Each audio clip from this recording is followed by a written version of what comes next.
কলিজাটা দেখ, কলিজার এই জায়গাটা দেখ, কলিজার এই জায়গা দেখ, বুক ছিঁড়ে মনে করতে বাক বাকুম করছে। এই আমার জীবনে আমি এত কষ্ট কোনোদিন পাইনি, তোরা এই ম্যাচ ছাড়িয়ে দিয়ে পরিমাণ কষ্ট দিছিস রে।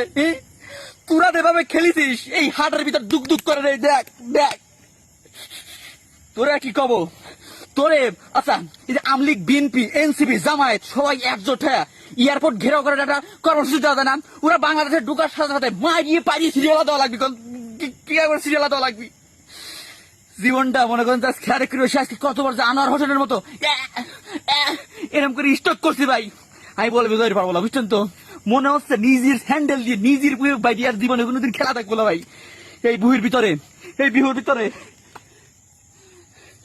দাও দাও করে আগুন জ্বলতেছে, এই বুহির ভিতরে দাও দাও করে আগুন জ্বলতেছে, দাও দাও করে তুই খেলা ঢালি।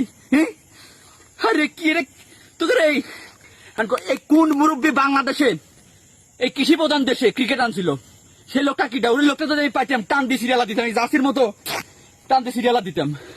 কৃষির জন্য ক্রিকেট খেলা না লাগবি? এরে কৃষি প্রধান দেশ, তোরা ধান লাগা খাবি, তোরা মাছ চাষ করে খাবি, তোরা আলু লাগা খাবি, তোরা হাতে ব্যাট বল তুলে দিছিল কিটা?